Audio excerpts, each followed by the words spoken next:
안녕하세요. 알아보자입니다. 지금 세상 곳곳이 전쟁으로 고생하고 있습니다. 우리나라는 자주국방으로 나라를 지키고 있는데요. 과연 우리나라는 세계에서 군사력이 몇 위일까요? 매년 GFP라는 곳에서 각종 군사력 지표를 토대로 분석한 순위를 발표하고 있습니다. 지금부터 알아보시죠. 10위는 이탈리아입니다. 이탈리아군은 남유럽에서 항공모함을 보유하는 등 강한 전력을 보유하고 있는데요. 6척의 재래식 잠수함을 가지고 있어 해군이 강하다고 알려져 있습니다. 그렇다고 육군이 약하기만 한 것은 아닌데 첸타우로 장갑차 등이 유명합니다.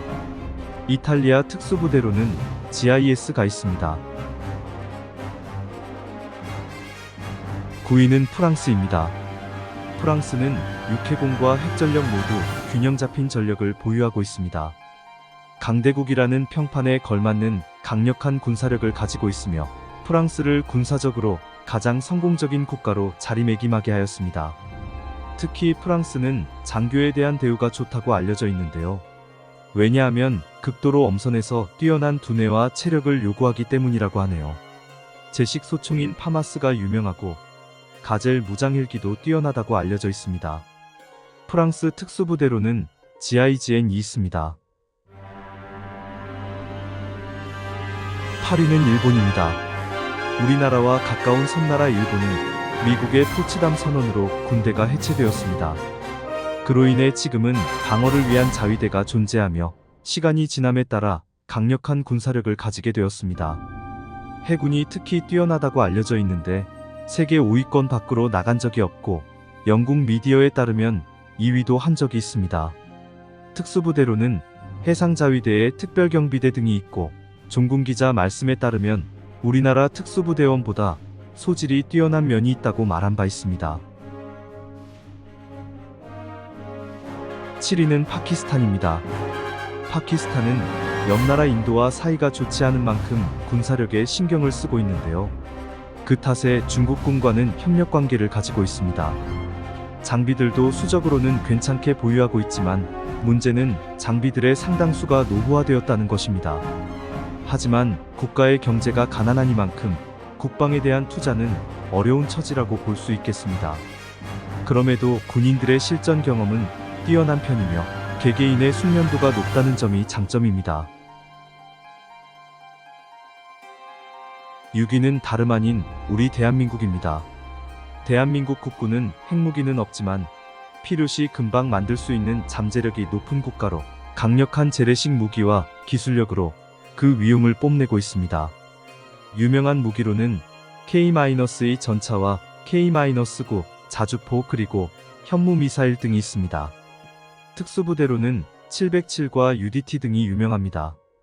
군사력이 높은 이유는 옆나라 북한과 전쟁 중이기 때문이며 동아시아 정세 때문이기도 합니다.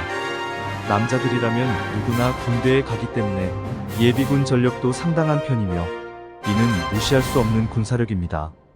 하지만 인구 감소로 인해 앞으로의 상황이 주시되는 바입니다. 5위는 영국입니다. 영국군은 나라가 오래된 만큼 그 역사가 깊은 군대 중 하나입니다. 그래서 그런지 전통을 중시하는 면이 강한 것으로 알려져 있지만 노후된 부대나 무기체계는 과감히 해체하는 등 변화에도 신경 쓰고 있습니다. 영국은 섬나라인 만큼 해군 전력은 세계적이며 육군 역시 역사적으로 소수정예의 강군으로 유명합니다. 최초의 항공모함을 건조하고 캐터펄트도 개발했습니다. 이를 토대로 탱크도 만들고 전쟁을 승리로 이끌게 된 것이죠. 영국군은 많은 나라가 참고하고 기준이 되고 있습니다. 특수부대로는 SAS가 있으며 전 세계 최고의 특수부대 중 하나로 인정받고 있습니다. 4위는 인도입니다. 인도군은 세계 2위에 달하는 140만의 방대한 병력과 세계 3위의 국방비 그리고 풍부한 실전 경험을 갖춘 군사대국입니다. 인도의 공군은 미국이 인정하는 몇 안 되는 곳으로 평가됩니다. 무기 사업에 관해서도 자국 산하를 중시하는 모습을 보여주지만 기술 개발에는 신경 쓰지 않아 개발된 무기들이 문제가 많습니다. 그 중에는 34년을 개발한 아준 전차가 특히 유명하며 그로 인해 내실 없는 군대라고 평가하기도 합니다. 아무래도 인도는 많은 인구와 종교, 분파가 나누어져 있기에 하층민 청년들의 과도한 몰림과 정치 논리로 인해 군의 선진화를 방해하기 때문입니다. 3위는 중국입니다. 중국은 현재 급격한 경제 성장으로 미국을 넘보는 국가가 되었습니다. 중국군은 그에 반영하여 최신식으로 변화하고 있으며 징병제를 모병제로 바꾸어 군의 고급화를 실현하고 있습니다. 현역병은 260만 명으로 세계 1위를 자랑하며 국방비도 계속해서 증강하는 추세입니다. 하지만 실전 경험 및 노하우는 다른 나라들에 비하면 부족한 편으로 기술력과 훈련으로 그 격차를 줄이려고 하고 있습니다. 특수부대로는 설표돌격대가 있으며 전세계 대테러 경연대회에서 2년 연속 1위를 달성한 만큼 무시할 순 없는 전력을 보여주고 있습니다.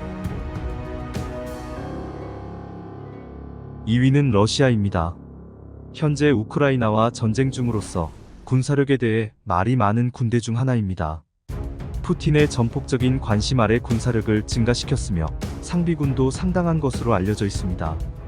하지만 러시아의 GDP가 미국의 13분의 1에 불과한 관계로 국방비 지출이 군사력에 비해 적은 편입니다. 현재는 우크라이나에서 각종 전쟁 범죄를 일삼고 있기에 세계 여론의 질타를 받고 있으며 점점 밀리는 추세를 보이고 있습니다. 특수부대로는 스페츠나츠가 있지만 우크라이나 전쟁에서의 처참한 모습들을 보여주며 그 위상에 치명타를 맞게 되었습니다. 1위는 미국입니다. 세계 경찰의 이미지를 하고 있는 미국의 미군은 질적양적으로 누구도 넘보지 못하는 군대입니다. 뛰어난 기술력과 수많은 전투 경험은 미군을 더욱 돋보이게 합니다. 현재 세계 곳곳에서 전투를 하고 있으며 되도록 전면전은 피하고 화력전을 하는 경향이 있습니다. 또한 군인의 이미지도 미국 내에서 매우 뛰어난 편인데 이는 미군이 되기도 힘들지만 복무도 매우 힘들기에 군사력 증강에 큰 보탬이 되는 것 같습니다. 베트남 전쟁 이후 모병제로 전환됨으로써 상비군은 중국과 인도에 비하면 적지만 압도적인 기술력으로 1위를 유지하고 있습니다. 특수부대로는 네이비실과 그린베레가 유명하며 이들은 세계 탑 특수부대로 많은 노하우와 경험을 가지고 있습니다. 지금까지 시청해주셔서 감사합니다. 다음에 더 좋은 영상으로 찾아오겠습니다.